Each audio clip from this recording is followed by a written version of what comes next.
Yo. All right. So today is October 16, 2024. Today I took three trades. Um, First trade was pretty good. Entered down here at lows. NQ was giving me something that I really liked. I like how price was trending here. I like the buying that I saw that came in. We had some strong selling, but it slowed down. Then we had buying coming in. We had buying at this candle. I need something to actually see it. This is hard for me to see. Let's look at a new one of these. All right. So I just gotta see the volume bar. There we go. So that's right. So we enter that. So we had this candle here, which shows strong buying coming in, and then this candle here showed more buying. So I entered here when ES and NQ had two buying candles, right here and then right there.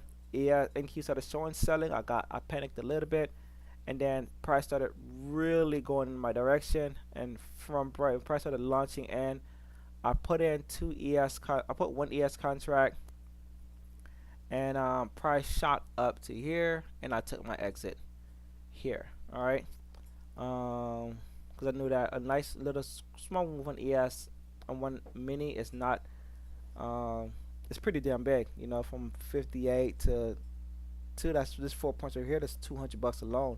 It's up to something, and then I closed out my micros. I had two micros here. I closed them out for $30 each. I wanted to have a runner up to here. This is where I really wanted to exit, and I wanted the mini to also go up there, but I wanted to take my exit as price was pushing up high, and we're coming into this consolidation zone. But I wanted price to come up to this area right here. All right, that's my 4 to 1. Eventually, price did reach that area, but I couldn't let one run because I ended up buying another one. So I was in three minis versus being in only one after exiting my trade. So that happened. So when I closed out the other two minis, it actually held me up to here as my entry point. And well, now I'm further extended. And if price came down, I basically just been giving all of that out, giving all of that back. So I just exit the entire thing, which I realized that it left me up here for my entry versus keeping me down there. But then again, that's where I did add on to the trade.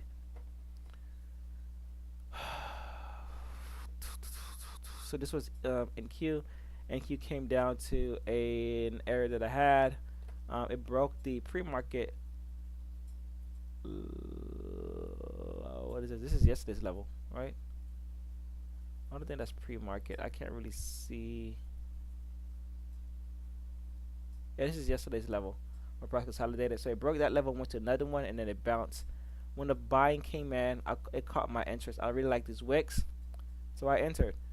This price scared me, and this did dip lower. I'm glad that ES was able to hold because ES looked like it was rounding. I like this candle right here. These candles always seem to bring good luck, good fortune.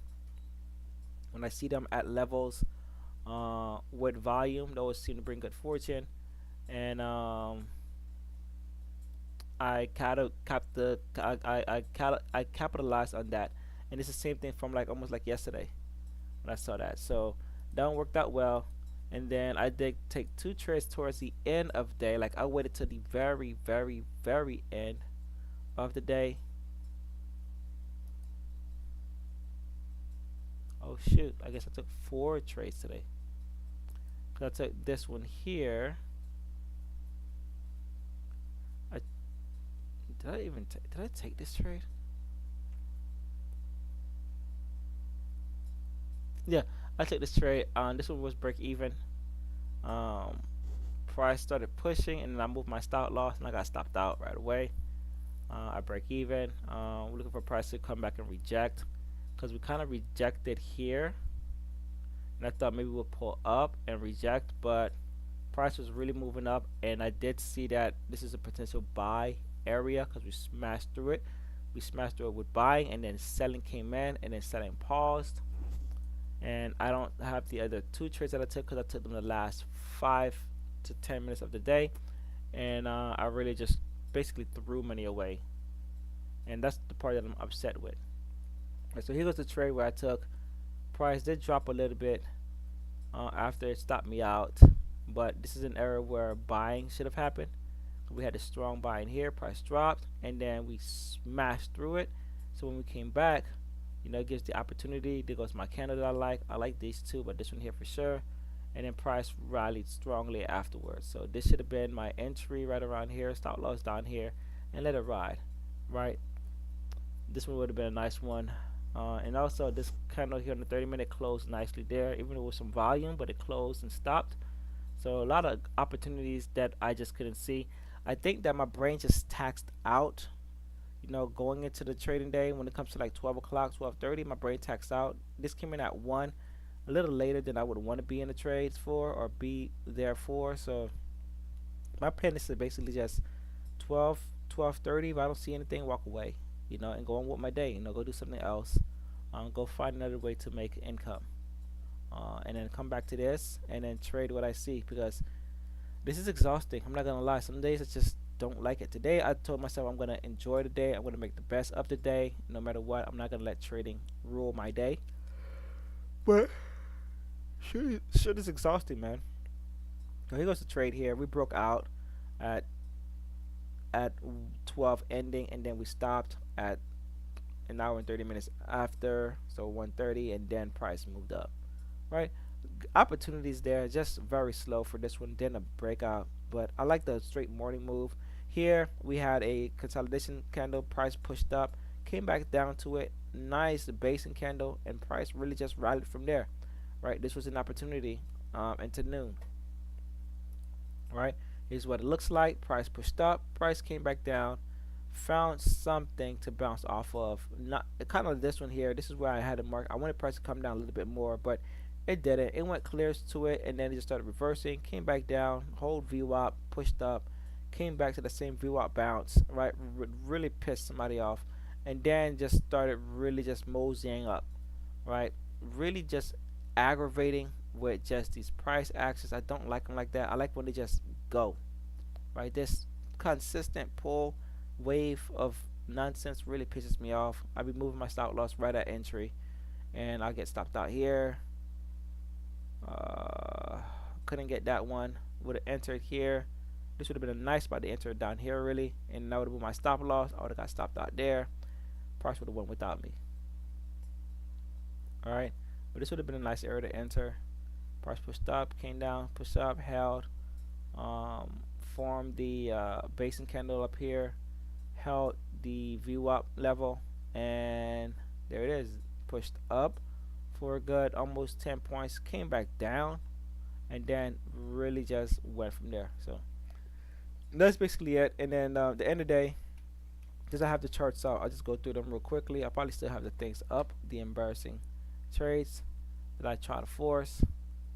I knew that they were dead, and for some reason I just wanted them to work out, wanting to be right, because I was looking at them the entire time. Right here we had some buying that came in. I think we had buying here, so this was one of the ideas. Ended up losing this one here. I also wanted it to look good. Ended up losing. Never broke out of this channel. Look how we stayed in this even after the market closed. We stayed in that channel till we came back down here to where we bought, and then we bounced. Right there goes volume at 2010, 2015. I bet you we may have volume there at 2010, 2015, right? If I just waited for the volume to come back in, came back to this consolidation area, bounced, right? I just need to freaking be patient. It's pretty much what it really is, be patient with the trades and stop trying to force everything to work out. So tomorrow is a new day. It's a new dawn. It's a new life for me, and we're gonna do our best. I really like this bounce here, but we're done with all of this for today. We'll come back to it tomorrow. Actually, I'm gonna leave that trend line since we're so absorbed in it. With this VWAP weekly here has been doing its own thing. This is 0 DTE. It looks like we came to it, bounced, and this is the one that we didn't come back to afterwards. So we came down to this level, pushed up, came down, a view out, and then created an O level, pushed up, came back, almost filled the O level, the 0 part level, and then moved up from there. So a lot going on. We had an O level at the top that we cleared also, but I'm gonna get rid of this O level because it's now dead to me. Get rid of that there. Let's go to NQ. So actually, I need to populate NQ. Populating NQ. Let's go here. And then let's just get rid of any and everything else that doesn't work for us. I'll leave that trend line. Get rid of these 5s. All of these can go. Very nice spot that we stayed at. Really just, I was really forcing a lot of these price action. Strong volume area. Price came down to it. I noticed it. Dig right into it. Hit the low, push up, dig, and then pushed up. Right. There's a lot of good opportunities afterwards that worked or that could work, but I did give back some money, a lot more than I should. Bring me back to basically break even on just the minis. Thankfully, I did take that micro. I mean, on the micros, relieving me at break even. Thankfully, I took the trade on the mini that made sense, and I added to it. I wish I was able to let that run a little bit more because that would have been a lot more. But again, I want to be consistent with how I trade. I don't want to be just, you know, lucking it out because that doesn't help. I'm just lucking it out. I need to be very, you know, thorough. So that's it for me today. Be back tomorrow.